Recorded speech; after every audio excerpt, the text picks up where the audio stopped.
Greetings and salutations, and welcome back to another episode of the Test of Time series.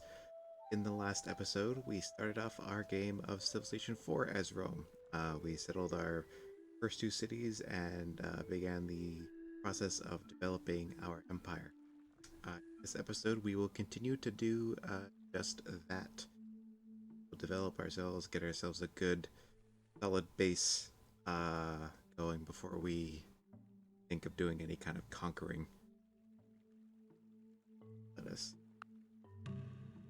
So I mentioned in the last episode that my plan for this particular part of the series was to show off the power of the Praetorians in this game by building up a large army of them and using them to take over a neighbor, probably Gandhi, since he's right down there. Sorry, buddy, but you know you had the misfortune of spawning next to me. That will depend on one thing, and that is whether or not we have iron right near us. We have copper, but we can't use copper to build Praetorian. We have to have iron in order to build the Praetorian unit. So if we don't have that, then we will have to adjust our plans. Not really guaranteed to get any specific resource aside from at least one kind of food resource within 2 tiles of your like where you spawn in. That's really the only guarantee you have with starting location, and it's entirely possible we don't get any iron. And in that case, find some other way.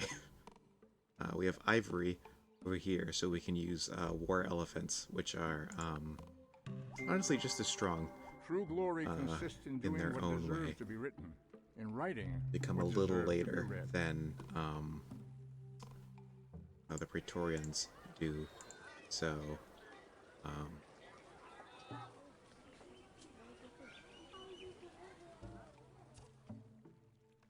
not quite as overpowered.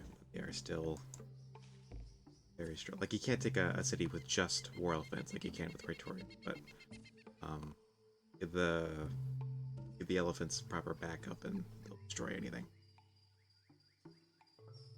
Alright, now that we've gotten writing, next best step would be to move towards monarchy.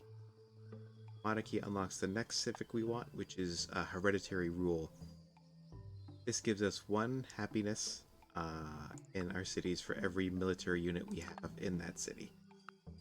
A good way to kind of keep your people happy and, you know, under control while you're still developing early on, especially if you don't spawn with a lot of luxury nearby. We spawned with both gold and ivory, which is good, but sometimes you get stuff like wine or dyes that get unlocked very late in the game. And so you have to creative, basically.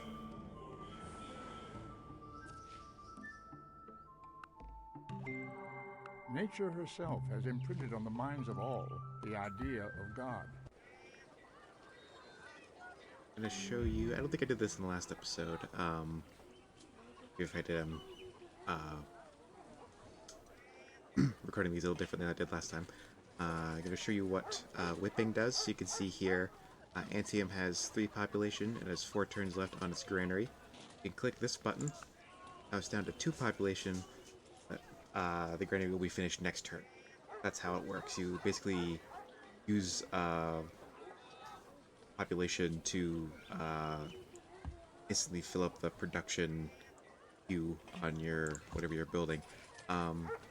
Normally I would build libraries to push culture, but since monuments are cheap and we just unlock them with the mysticism technology, I'll have next turn. Should do that very quickly. Yeah, 3 turns. Team also would not benefit as much from a library at the present moment because it doesn't have a lot of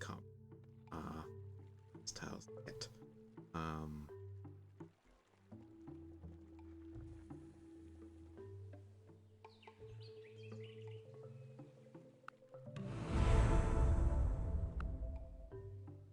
That particular pop-up was just saying it was the biggest army in the game so far. So looks like it might just be me and Gandhi on like a smaller landmass, because it's been I don't know how many turns and we've only met him. At the same time, we haven't necessarily been exploring very far from home. I think, judging by the 1920 BC, 52 turns, yeah, 1920 BC, I believe it's around 2000 BC that the animal type barbarians stop spawning and human type barbarians start spawning in instead. I think what we want to do now with this guy is with fog busting. So you can see, this is this guy standing on this hill. All these tiles around here are lit up, like we can see what's going on here. Barbarians cannot spawn on these tiles, so any tiles that's like lit up with your vision or like any other player's vision is a tile that a barbarian unit cannot spawn on. So moving a unit to a tile where it can see like a lot of other tiles is called fog busting, because the dark spots on the map are called fog of war, so you're like busting the fog away from yourself. For the next city, I think we'll go over here, get that ivory hooked up later. Have that guy on sentry mode. I can build Stonehenge very quickly, but that would not necessarily, not really very vital. Stonehenge give us a free monument in every single city, but it's very, very expensive. It's 120 hammers, and it's just that benefit of getting the wonder itself obsoletes with astronomy. So once we research astronomy, it will like stop doing anything, and the monuments themselves obsolete at astronomy. So once we research astronomy, we can't build these. The culture they give will still stay, but won't be able to build these anymore. So probably not worth investing in, especially considering the AI tends to build it pretty early as well. So instead, we will go for a library. Meditation brings wisdom. Lack of meditation leaves ignorance. Know well what leads you forward and what holds you back. Start the little road between our cities and connect to it.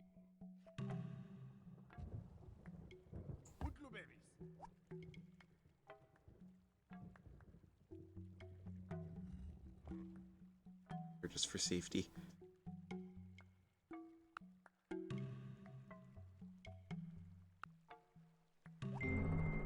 The Lord bless you and keep you. The Lord make his face to shine upon you and be gracious to you. The Lord lift up his countenance upon you and give you peace. I'm gonna keep cranking out settlers until I have 5 or 6 cities. That's usually when you want to stop expanding early on. Kind of expand in waves, so to speak. Kind of like do 6 cities, then you want to research currency, then you kind of expand a bit more.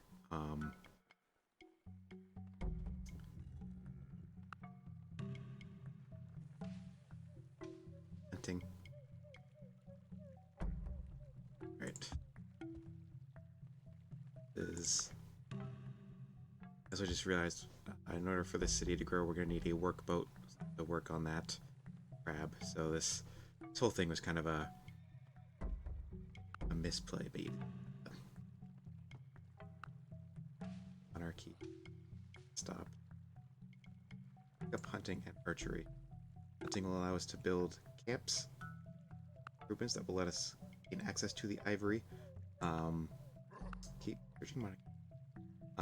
Also give us spearmen, which are not necessary, but it'll be nice to have, and to get archers, which are very good early defensive units because they have like bonuses towards sitting in a city and defending.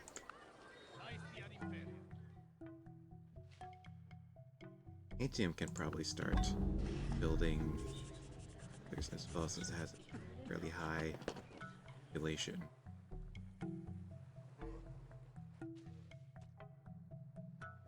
Actually, I can build a workboat here in Antium and just send that over to that Kamai doesn't have to build it itself.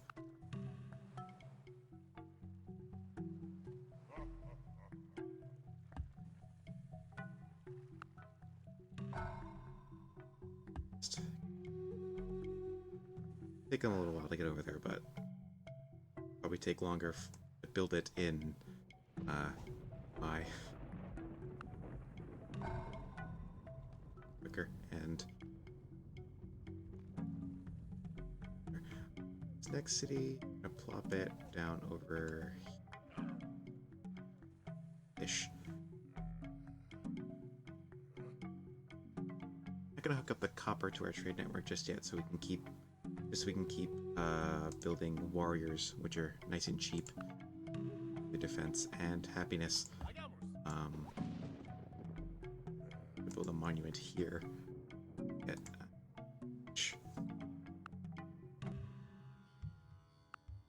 it's fine.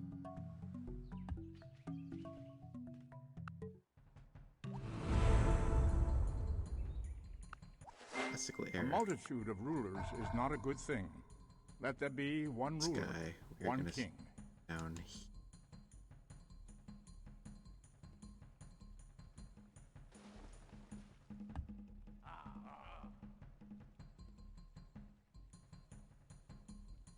I don't really have anything for you to do, so you can just adopt hereditary rule. Over there. Build a monument here.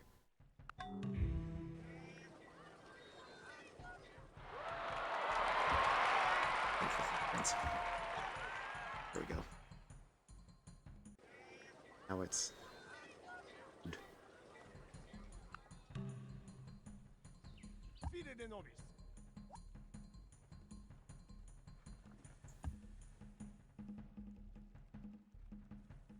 build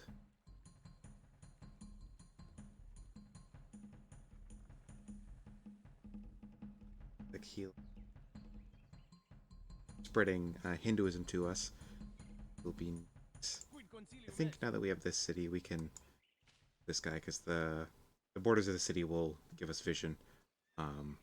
Else around. If you chase two rabbits, you will lose them both. Hook up that ivory finally. Okay.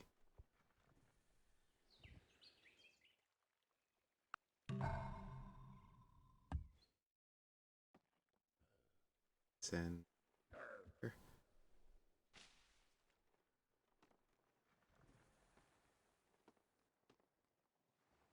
No, risk it. I am going to risk.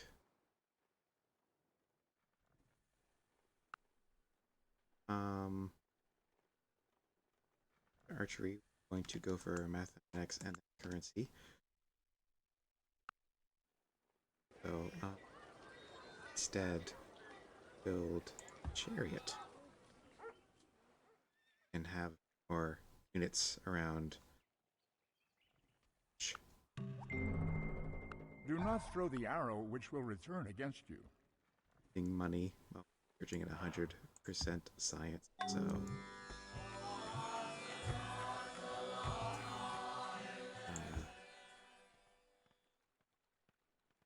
get away with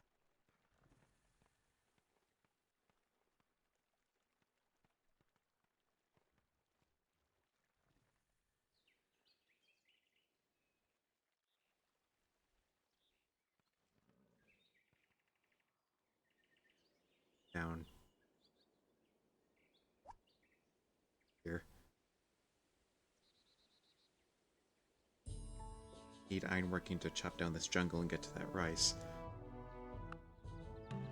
Going a little bit, see what else. Oh, there's Aryan City.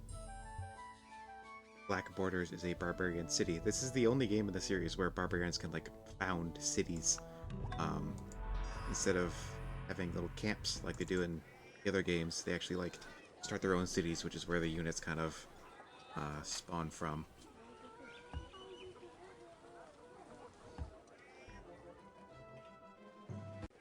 Chariot.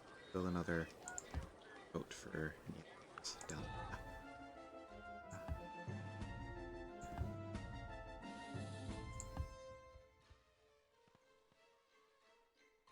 Can rush this now. You.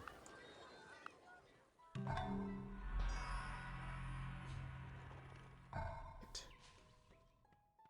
A lot of like good settle spots right outside, like far out of the cap. Enemy first.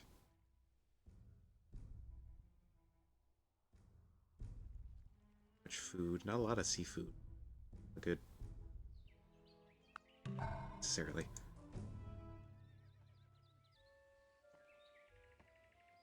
Of course, might need to expand by the time we get there, but build a few more. Let's take that city. Let's see what's in there first. Some warriors. Too hard. Okay. Up again. Yeah. Warrior can't win that fight, but it's got bad strength. Combat in Civ 4 works a fair bit like it does in Civ 3. Fights are to the death, and odds of winning are based on the combat strength of the attacker versus, compared to the combat strength of the defender. You can see it's the chariot has 4 strength, and this warrior has an effective strength of 2.9. We have a 5% bonus against it for free because they're barbarians, and they have a 50% for fortifying inside the city. We have a basically 80% chance of winning. We won. But yeah, things work. They're a little different in Civ 4 because units do not have attack and defense stats. They just have a unified strength stat. So, instead of it being, yeah, you can see Stonehenge was built in a faraway land. We'd not have been able to finish that, or whoever built it did. Actually, wouldn't be a too bad spot for us. He's got the cow. Where's expand? Bit.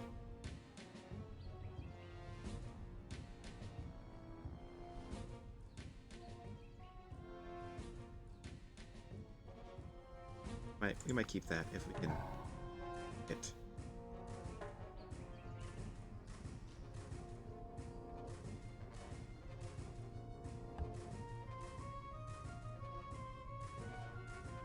Now that we've basically settled all the cities we're going to, for the time being, we can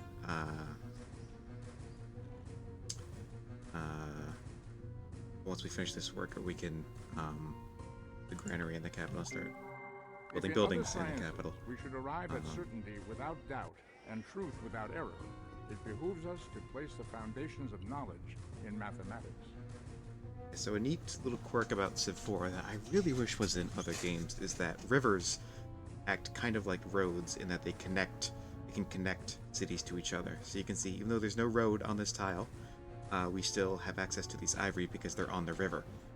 And in order for rivers to do that, you need fishing, and you need fishing.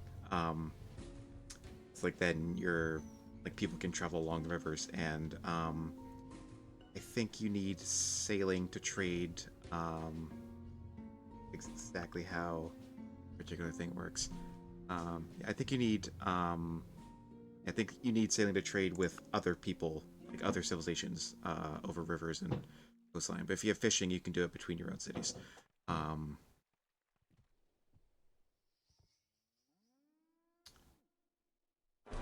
Yes, we got it. Return control of the Indian Empire. It's definitely not theirs. It's called Ligurian. That is not a Indian city. That's remember. Yeah, we'll just keep it. We'll hold on to it.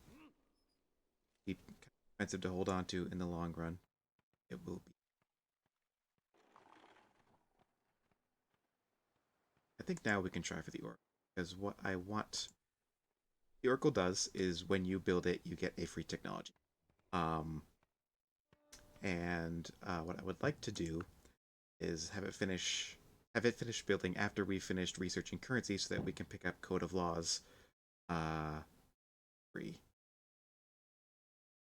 could also get metal casting for free. Both of those are good options. So we'll see if we even get it though, because kind of late. It's 725 BC. Chances are not bad that someone might be closer to it than we are.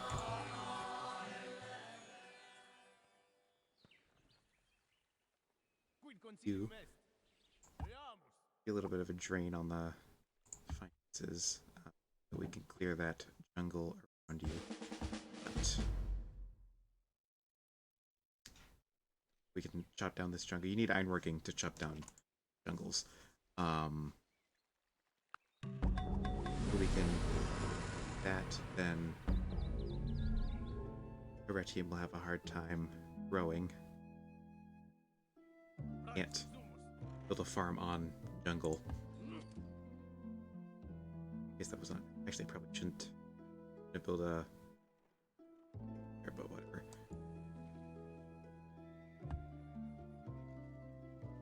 Open up our land.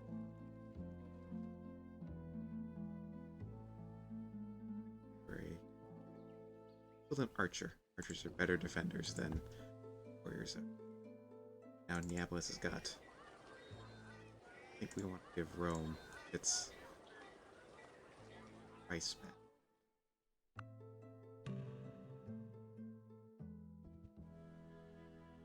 Whoa. Not expecting that. That is a lot of barbs.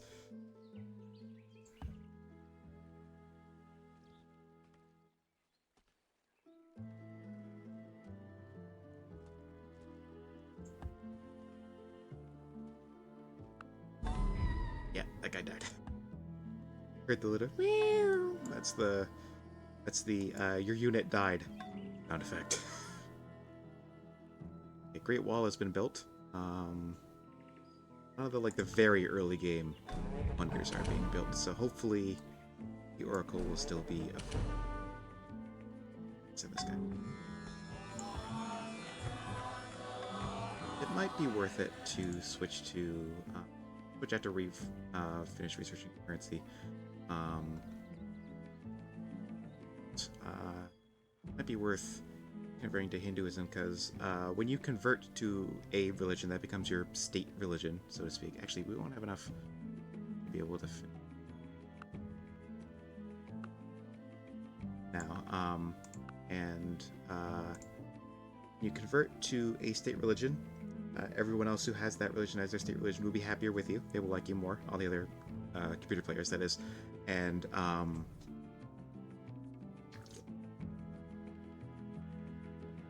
you also get +1 culture and +1 happiness in every city that has that religion in it. So let's convert right now. Get those bonuses. Yes, see, Gandhi likes us +2. We care for our bonuses of the faith. So he likes us now that we're both Hindu. Or that Hindu is our state religion as well as his. Oh. Exploring with that guy. I really think it might just be the two of us on like a separate landmass, because if there were anyone else, we would have met them by now. Which is sad for him, because we're probably going to turn on him.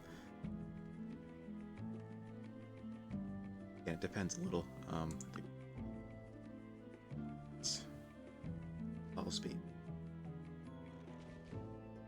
It's just us and the two of us and a bunch of barbarians.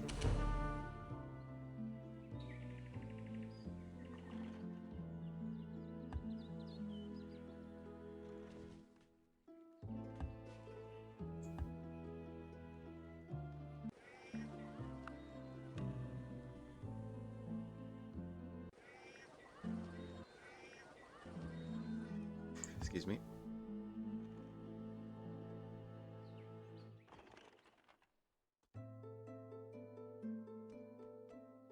Worker for this city. Actually, Rome, what's going on with that granary build? Worker for Ligurian. Currency. I'm gonna research ironwork. Because A, we want to know where the iron is. Once you research ironworking, you find out where the iron resources on the map are. And you can also dropping down. Everything is worth what its purchaser will pay for it. Ironworking. Thankfully, that will be quick because we've got of ants.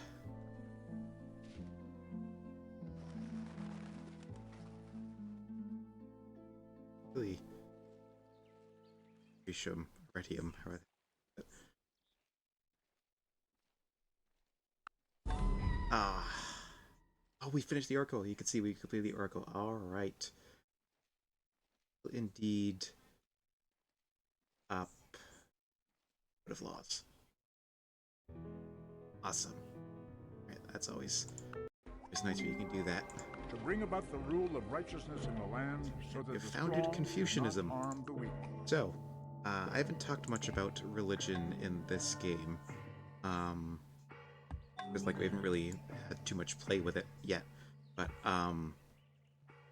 religion was first introduced in Civilization 4, and it works a little bit differently than how it does in Civilizations 5 and 6. The basic premise is the same. You found a religion, then you spread it to your cities and other people's cities, and the cities that have it gain some benefit from it.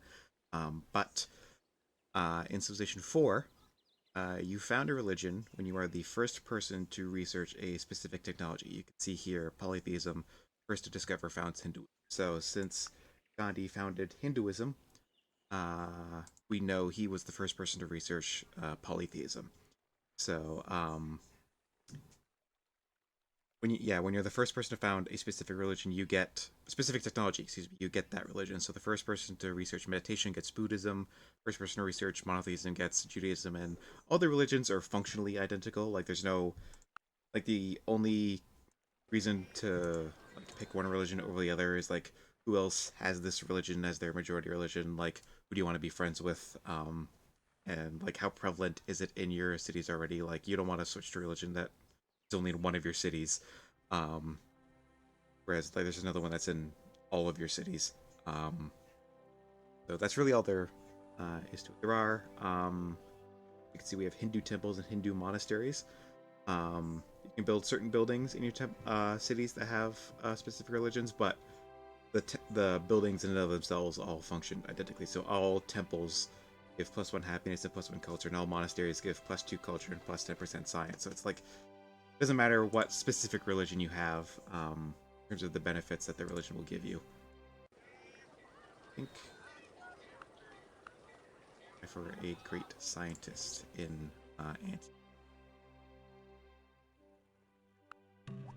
Good early pickup.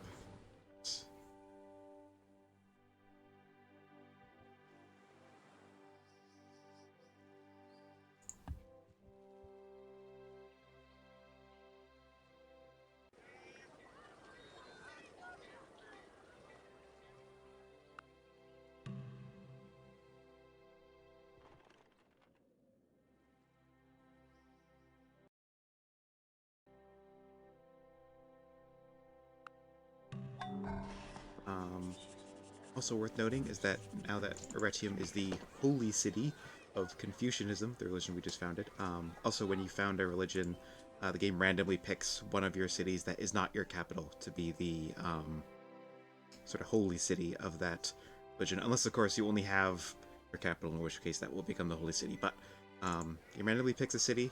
You have a city that isn't your capital, like if you have a second or third or whatever, it'll randomly pick one of those to be the holy city, and that city will gain extra culture. You could see getting 4 culture per turn, 1 from the monument and 3 from.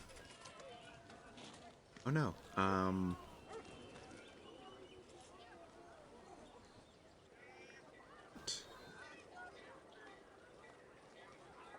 Yeah, just +1 per turn. Okay, so I think the culture from the holy city only counts if you that is your state religion. Let's see. Yeah, yeah. So if we were to convert to Confucianism, then we would get +5 culture in Arretium because that's the holy city. But since um, it's not our state religion, we don't get that benefit. A little lame. He's what it is. For science funding back.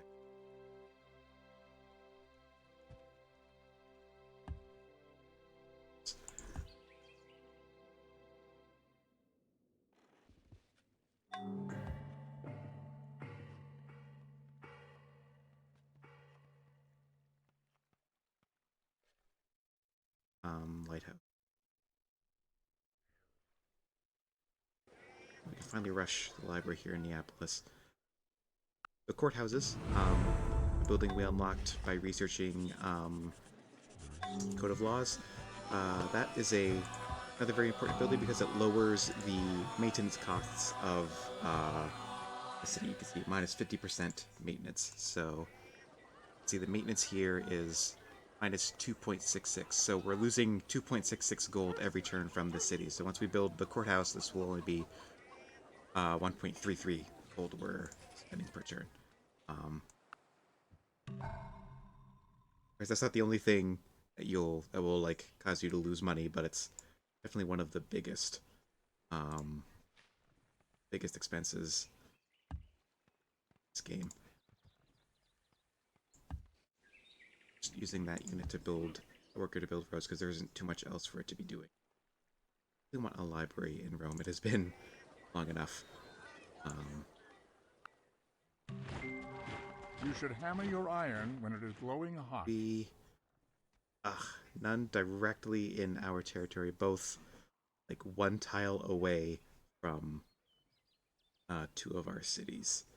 That is rough. Yeah, these are the iron sources. So if we want iron, we're gonna have to settle a city over here.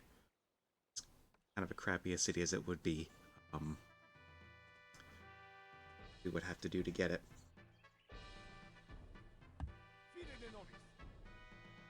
Unless Neapolis' borders will expand. Neapolis' borders will expand again in 14 turns, so once it does, we can that iron. If Gandhi City over here doesn't expand to it first. Probably be. But we should probably have a city here just to kind of fill in this gap, even though there's not really any food for it to grow with. We have ironworking. I think the next thing I will want to pick up is sailing. Because sailing will allow us to build lighthouses that will improve the blue tiles.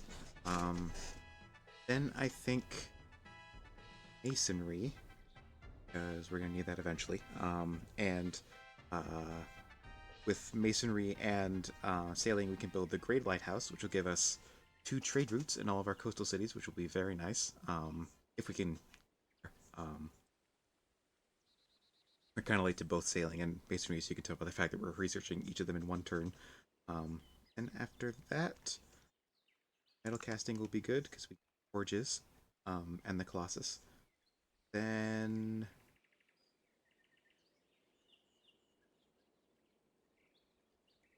get civil service soon. For that up.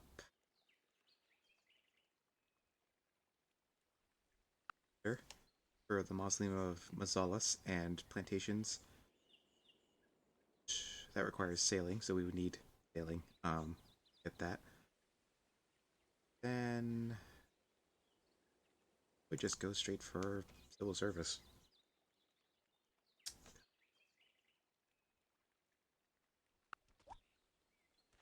Yeah, that's another very important acknowledgement. You can't direct the wind, but you Oh can boy. adjust your sails. Herbs down. The best might lose that city. Good. Here.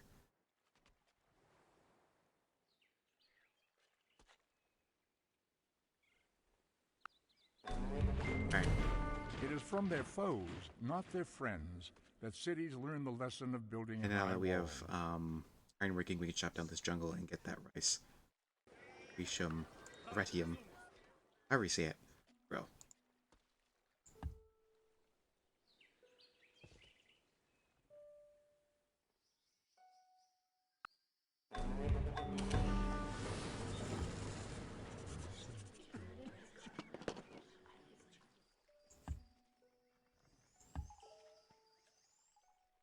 Look up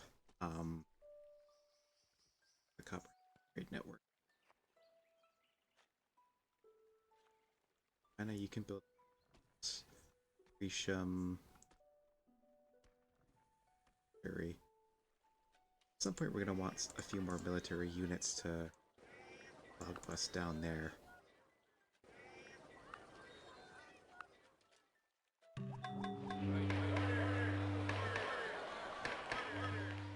The nice little touch about this game is when you finish a building, you get like a little sound effect. Ooh. We'll try for it. Very good wonder to have. Trade routes. Those are also, I believe, a new thing in Civ 4. Again, they work differently to how they do in 5 and 6. Especially like later on, 5 and 6 with the expansions. They're basically established automatically between cities. You can see here Ligurian has a trade route with Rome and a trade route with Antium. And you can tell it does because it has this little triangle with made out of arrows above its city banner. These will give us extra commerce. So, oops. I don't know the math behind like how profitable the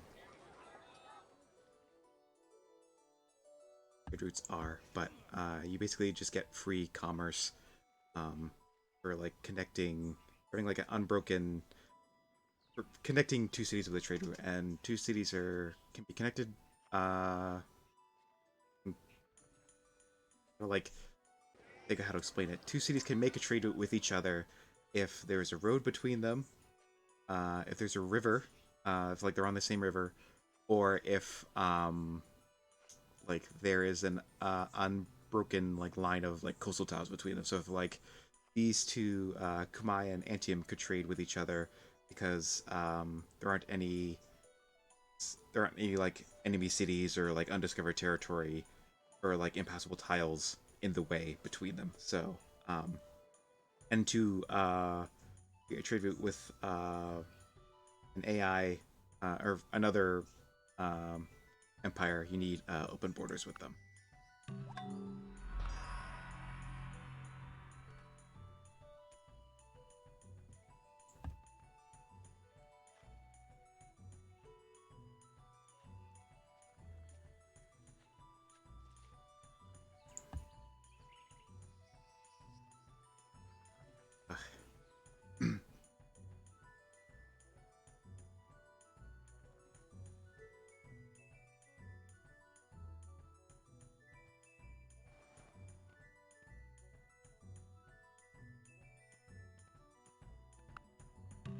Oh, Gandhi's settling the city down there.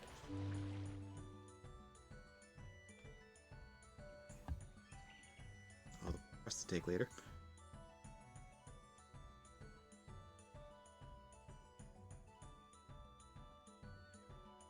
Built every building we need you to build, so build a galley so we can explore a bit.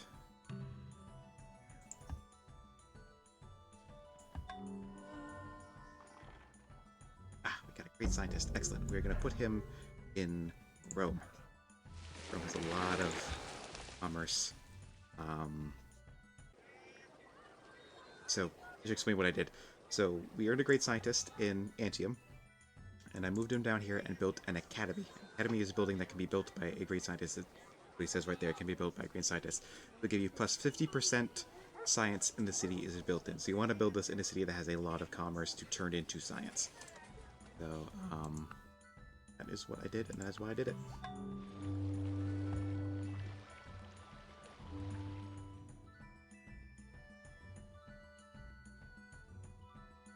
So,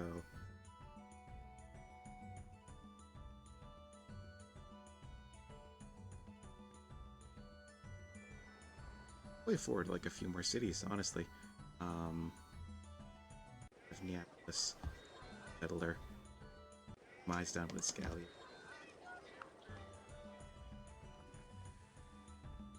So the Grey Lighthouse is really good because every coastal city you have will gain like 2 more trade routes, so it can found, so you get a whole bunch more commerce.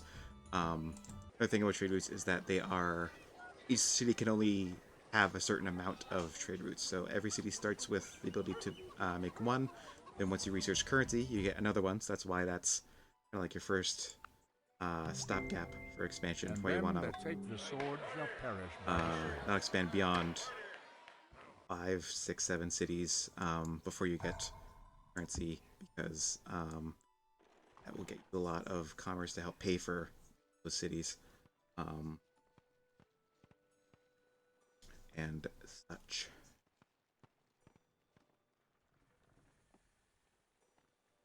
With metal casting, we start building forges everywhere. Forges increase the production in our cities by 25%.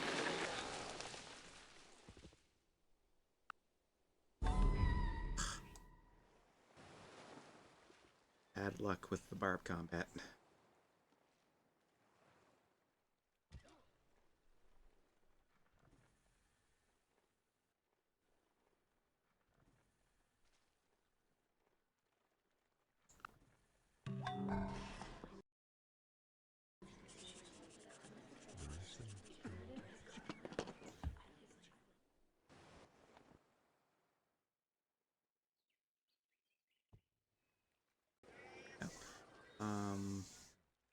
Impera!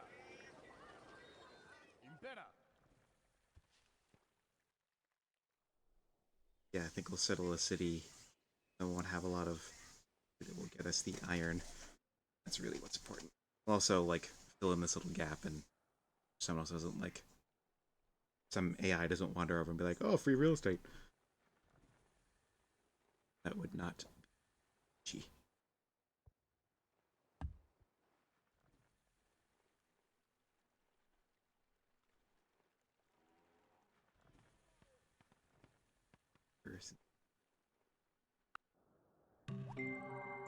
For everything there is a season and a time for every purpose under heaven.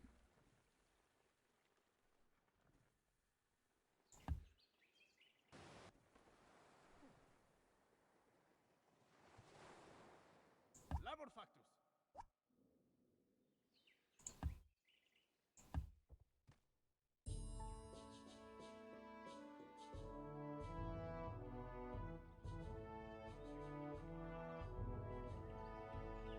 Build a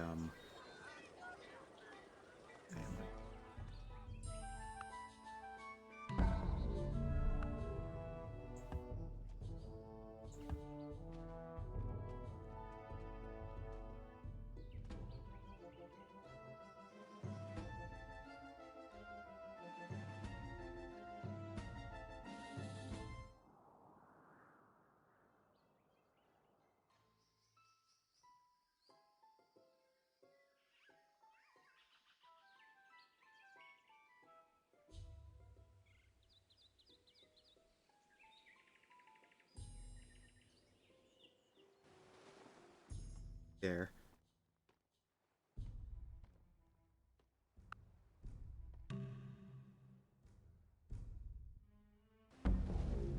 This guy, like the nerve of this guy, like I don't feel so bad about after him now.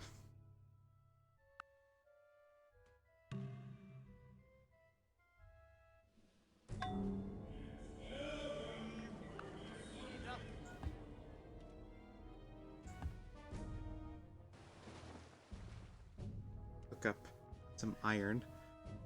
We're gonna start building up the... And we're gonna go after Go.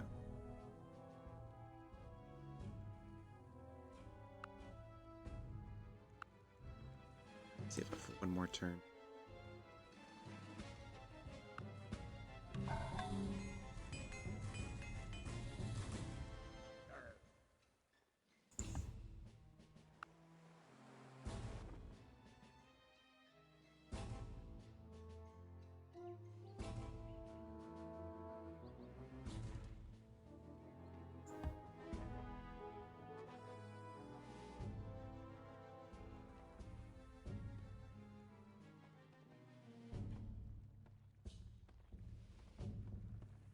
Bricks.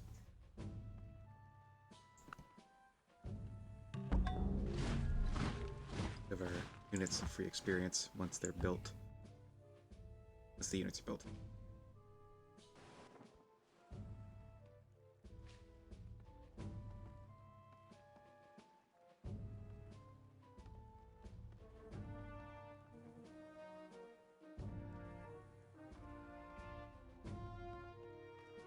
Amazolas is a very good wonder because it will extend your golden ages by 50%.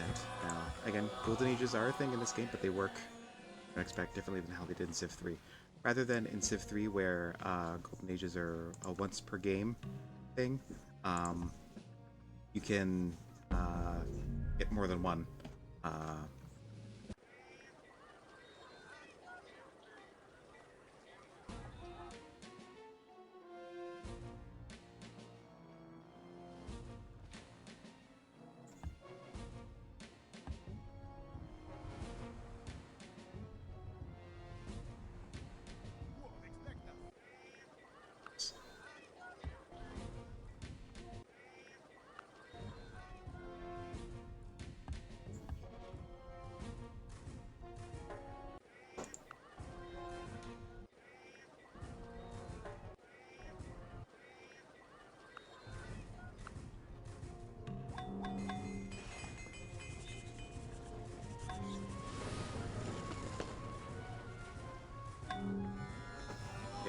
Can't build a city here now.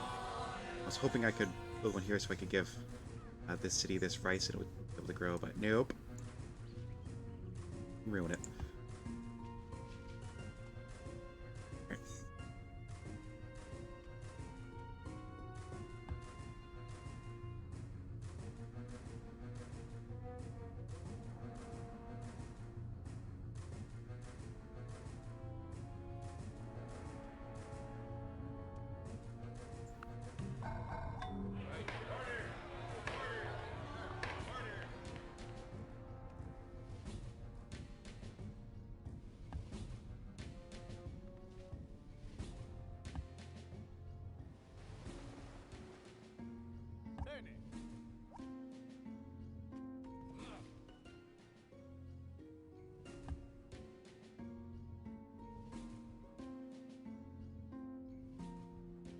We can build iron up here. Up.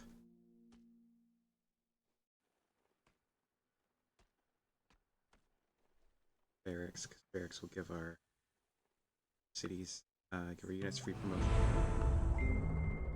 The bureaucracy is expanding to meet the needs of the expanding bureaucracy.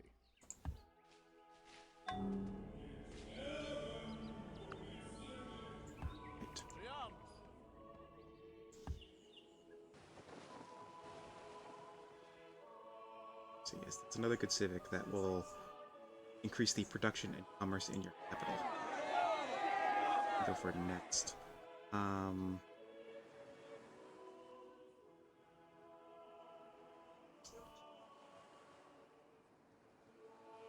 think optics, so we can build caravels and other people. Right now it's just me and Gandhi. That is done though. I think I'm gonna call this episode here. In the next episode, we will start preparing for the conquest of India. build up our forces, a whole bunch of Praetorians. Thinking about construction first, so we can get catapults. Then we will go to up. But the next episode we will start building up our army. If you enjoyed the video, be sure to give it a like and subscribe to the channel. Lets YouTube know that I'm doing something right, and they should be showing my stuff to other people so the channel can grow a bit more. And as always, be good, stay safe. I'll see you all next time.